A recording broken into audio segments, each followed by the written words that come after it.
नमस्कार साथियों, study with Shailendra में आपका स्वागत है। आज हम लोग अपने साइंस सब्जेक्ट के अंतर्गत जो लास्ट लेक्चर हम लोगों ने लिया था, जिसमें चर्चा हुई थी ह्यूमन बॉडी सिस्टम्स पे, डाइजेस्टिव सिस्टम के अंतर्गत हम लोग चर्चा कर रहे थे और मनुष्य के आहार नाल पर लास्ट टॉपिक जो डिस्कशन चल रहा था हम लोगों का, उसी को आज हम लोग आगे बढ़ाएंगे। आहार नाल यानी एलिमेंट्री कैनाल, कल हम लोगों ने काफ़ी इस पर डिस्कस किए थे लास्ट लेक्चर में। माउथ हुआ था, बक्कल कैविटी हुई थी, फेरिंग्स हुआ था, ईसोफेगस हुआ था और आमाशय यानी स्टमक तक हम लोग पहुँचे थे। हम लोगों ने अपने आमाशय तक चर्चा की थी कि आमाशय में जठर ग्रंथियाँ पाई जाती हैं जिनसे गैस्ट्रिक जूस यानी जठर रस का स्राव होता है और जो भोजन के पाचन में एक बहुत ही महत्वपूर्ण भूमिका का निर्वहन करते हैं। और अब देखते हैं कि आहार नाल में आमाशय के पश्चात जो अगला महत्वपूर्ण अंग है वो कौन सा माना जाता है, तो वो छोटी आंत है। इसी क्रम में हम लोग आगे बढ़ेंगे और अपनी आंत के संदर्भ में चर्चा करेंगे। आंत, तो पहला प्रश्न तो यह है कि मनुष्य की आंत के कितने भाग होते हैं।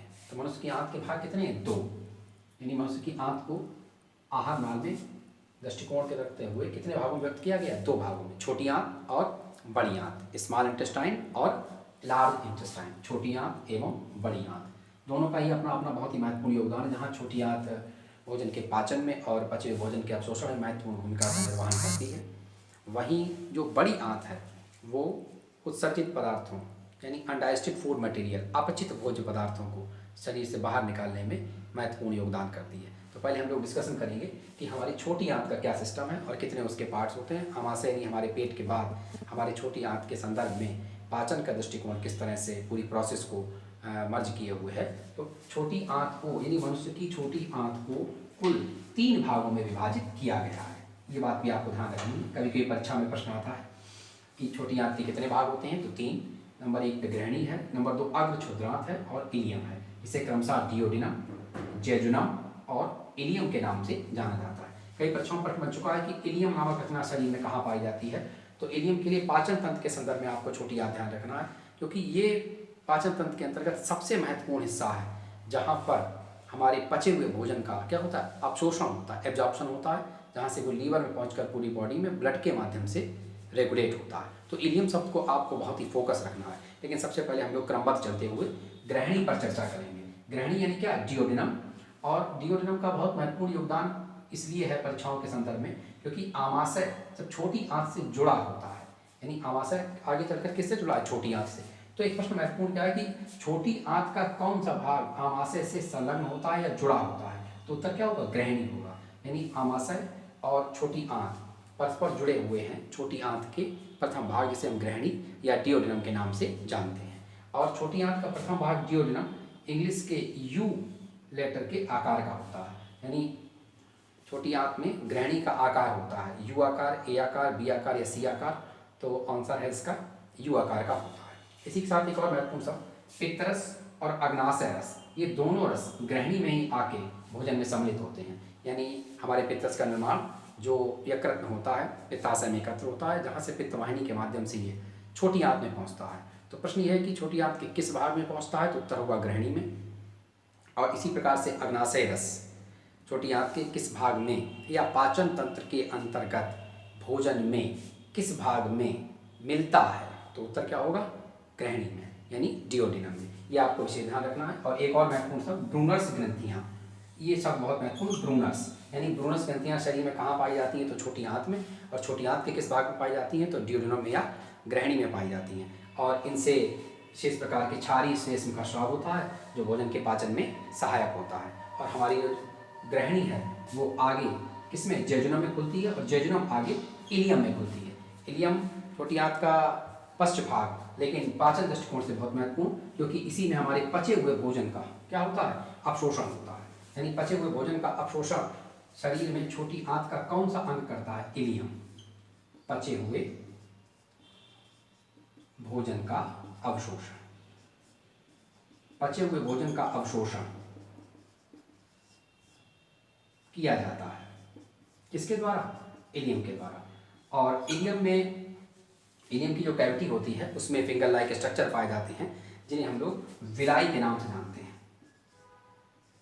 विली कहा जाता है या विलाई भी कहा जाता है, विलाई के नाम से जानते हैं। और जिनके माध्यम से हमारे पचे हुए भोजन का अवशोषण करके यकृत में पहुंचाने के लिए यकृत निवाय का सिरा अपना सहयोग करती है। तो विलाई नामक रचना शरीर में कहाँ पाई जाती है? तो इलियम में। और पचे हुए भोजन का अवशोषण शरीर में छोटी आंत के संदर्भ में कहाँ पर होता है? तो इलियम में होता है। और इसी के पश्चात इलियम के बाद हमारी जो छोटी आंत है वो बड़ी आंत में खुलती है। तो हम लोग बड़ी आंत पर चर्चा करेंगे कि मनुष्य की बड़ी आंत की क्या स्थिति है, और कुछ भ्रम, जैसे नाम से लग रहा है बड़ी आंत। बड़ी आंत का अर्थ क्या होगा कि वो छोटी आंत से बड़ी है? ऐसा बिल्कुल नहीं है। वो केवल चौड़ाई में, यानी विध में तो वो छोटी, चौड़ी अधिक, यानी किससे? छोटी आंत से चौड़ी अधिक है। परंतु, बहुत महत्वपूर्ण शब्द ध्यान रखिएगा आप इसे, परंतु लंबाई में छोटी, यानी मनुष्य की किस आंत की लंबाई अधिक होती है? तो उत्तर क्या होगा? छोटी होगी। लेकिन चौड़ाई किसकी होती है? तो बड़ी आंत की अधिक होती है। परंतु लंबाई, छोटी आंत चौड़ी अधिक होती है, छोटी आंत से चौड़ी अधिक है, परंतु लंबाई में कम होती है। यह आप बात ध्यान रखेंगे। और जिस प्रकार से हम लोगों ने मनुष्य की छोटी आंत को 3 भागों में विभाजित किया है, डियोडेनम, जेजुनम और इलियम, इसी प्रकार से बड़ी आंत को भी 3 भागों में विभाजित किया गया है। प्रथम भाग को सीकम कहा जाता है, और दूसरे भाग को बृहदात्र या कोलोन कहा जाता है। थर्ड पार्ट को मलाशय या रेक्टम कहा जाता है। इसमें सीकम हमारे लिए बहुत महत्वपूर्ण शब्द। एक तो प्रश्न यह है कि बड़ी आंत का पहला भाग क्या कहलाता है? तो उत्तर क्या होगा? सीकम। और सीकम हमारे लिए एक और बहुत ही इंपॉर्टेंट फैक्टर रखता है कि मनुष्य के शरीर के जो अवशेषी अंग हैं, अवशेषी अंग, जिनके बाद आगे में हम लोग अपने जैव विकास टॉपिक के अंतर्गत चर्चा करेंगे, अवशेषी अंग हैं। इनमें से एक अवशेषी अंग क्रमरूप प्रशेषिका, जिसे हम लोग बोलते हैं vermi form appendix. Vermi form appendix, ये शब्द आपके लिए महत्वपूर्ण से आप नोट डाउन करेंगे। वर्मी फॉर्म अपेंडिक्स हिंदी में से कर्मरूप प्रशेषिका बोलते हैं। कहाँ पाई जाती है? तो उत्तर है बड़ी आंत में। लेकिन बड़ी आंत के किस भाग में पाई जाती है? सीकम में, कोलोन में, रेक्टम में, सभी में। तो उत्तर क्या होगा कि क्रमरूप प्रशेषिका या वर्मी फॉर्म अपेंडिक्स बड़ी आंत के सीकम नामक भाग में पाई जाती है। और छोटी आंत बड़ी आंत से किस स्थान पर परस्पर जुड़ी होती है? तो भी उत्तर क्या होगा? सीकम होगा। सीकम के बाद कोलोन, और कोलोन के बाद रेक्टम। एक और इम्पॉर्टेंट फैक्टर है बड़ी आंत के संदर्भ में कि बड़ी आंत में किसी भी प्रकार के पाचक एंजाइम नहीं पाए जाते हैं। किसी भी प्रकार के पाचक एंजाइम नहीं पाए जाते हैं। पाचक एंजाइम नहीं पाए जाते हैं। किसी भी प्रकार के पाचक एंजाइम नहीं पाए जाते हैं। और बड़ी आंत में अपचित भोज्य पदार्थ को, अनडाइजेस्टेड फूड मटेरियल को कुछ समय के लिए रोका जाता है, और वहाँ इससे क्या किया जाता है? जल का अवशोषण किया जाता है। तो ये परीक्षा में आया हुआ प्रश्न कि अपचित भोज्य पदार्थों से, अनडाइजेस्टेड फूड मटेरियल से जल का अवशोषण पाचन तंत्र के अंतर्गत किस अंग में किया जाता है? तो इसका उत्तर क्या होगा? बड़ी आंत होगा। और बड़ी आंत का जो अंतिम हिस्सा मलाशय, जिसे हम लोग रेक्टम के नाम से जानते हैं, यहाँ से अपचित भोज्य पदार्थ, undigested food material semi solid form में, यानी अर्ध ठोस अवस्था में गुदा द्वार यानी एनस के द्वारा शरीर से बाहर कर दिया जाता है। शरीर से बाहर। तो ये संक्षेप में हम लोगों ने अपनी छोटी आंत, बड़ी आंत और अपने एनस के सिस्टम को जाना है। तो इस तरह से अगर हम अपनी आहार नाल को पूरा संक्षेप में अगर देखने का प्रयास करते हैं, तो आपकी आहार नाल जो मुख गुहा से प्रारंभ हुई थी, यानी कहाँ से? बक्कल कैविटी से प्रारंभ हुई थी, और वहाँ से प्रारंभ होकर ये क्रमशः आपने कहाँ पहुँचा दिया था इसको? मुख गुहा से पहुँची थी ये ग्रसनी में, ग्रसनी से गई थी ग्रास नली में, यानी इसोफेगस में, वहाँ से पहुँचे थे हम आमाशय में, आमाशय के बाद हम लोग गए छोटी आंत में, और छोटी आंत के बाद पहुँचे बड़ी आंत में,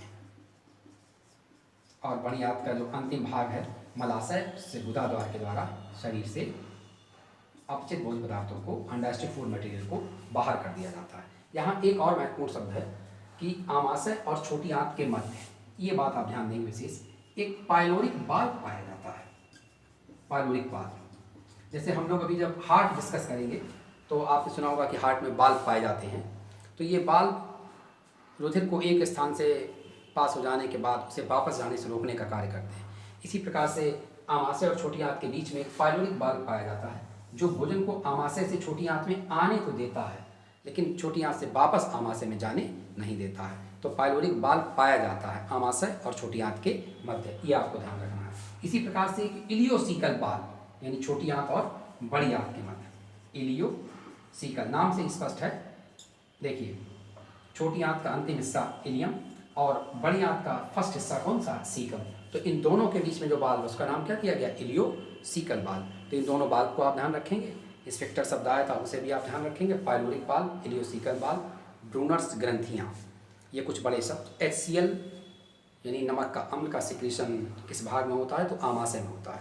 और हम लोग देखते हैं कि हमारी आहार नाल किस प्रकार से पाचन क्रिया को संपन्न करने के संदर्भ में अपनी सहायक ग्रंथियों का भी योगदान रखती है। तो चूँकि हम लोगों ने कल चर्चा की थी कि मनुष्य के पाचन तंत्र के दो भाग हैं, एक आहार नाल और दूसरा कौन सा, सहायक पाचक ग्रंथियाँ, एक्सेसरी डाइजेस्टिव ग्लैंड्स। तो उन पर भी चर्चा थोड़ी सी करेंगे ताकि ये टॉपिक आपका अपने में कंप्लीट होता हुआ मैच्योरिटी की तरफ आगे बढ़ सके। सहायक पाचक ग्रंथियाँ, पाचन के संदर्भ में मुख्यतः 3 ग्रंथियों पर आपको फोकस करना है। एक्सेसरी डाइजेस्टिव ग्लैंड्स ही, और इनमें से सबसे महत्वपूर्ण यकृत, लीवर, दूसरी महत्वपूर्ण है आपका पित्ताशय, और थर्ड है अग्नाशय या पैंक्रियाज। आपका लीवर है, आपका गाल ब्लैडर है, और कौन, आपका पैंक्रियाज है। तो सबसे पहले हम लोग यकृत या लीवर पर चर्चा करेंगे। क्योंकि आज हमारा topic liver in digestive system है, ना कि as a body organ liver है। तो केवल यकृत के उन पहलुओं पर चर्चा होगी जो पाचन के संदर्भ में अपना योगदान रखते हैं। तो सबसे महत्वपूर्ण शब्द क्या है, यद्यपि हम जानते हैं कि शरीर की सबसे बड़ी ग्रंथि कौन सी है, तो यकृत है। सबसे बड़ी एक्सोक्राइन है, वो भी लीवर है। लेकिन हम यहाँ क्या चर्चा करेंगे कि शरीर की सबसे बड़ी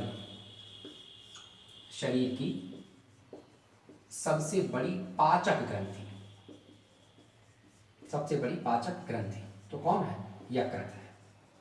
ये यकृत की एक सबसे बड़ी विशेषता कि वो बॉडी की सबसे बड़ी यानी बिगेस्ट डाइजेस्टिव ग्लैंड है। सेकेंड स्टेप बहुत महत्वपूर्ण है कि यकृत का कार्य क्या है। तो यकृत का पाचन के संदर्भ में सबसे महत्वपूर्ण कार्य सहारा देने के संदर्भ में पित्तरस का स्राव है, पित्तरस का स्राव, बाइल जूस का सिक्रीशन।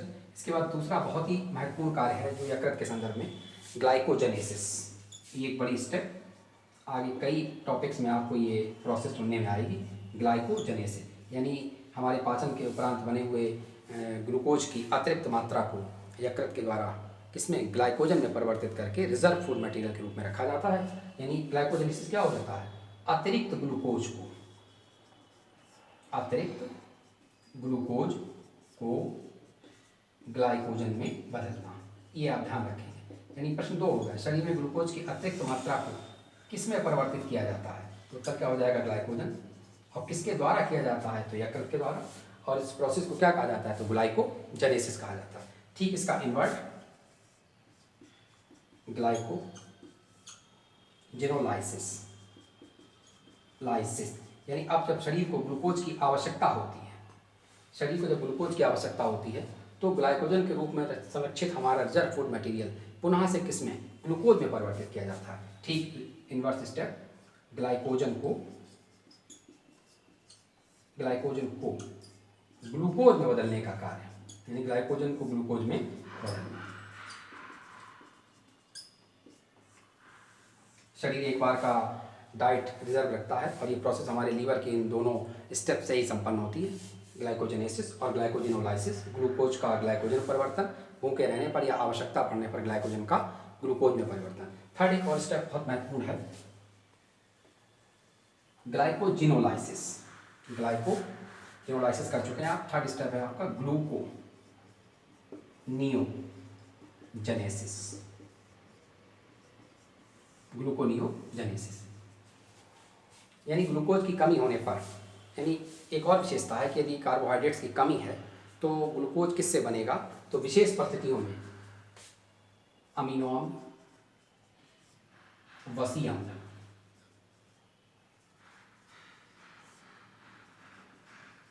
एवं ग्लिसरॉल से ग्लूकोज का निर्माण।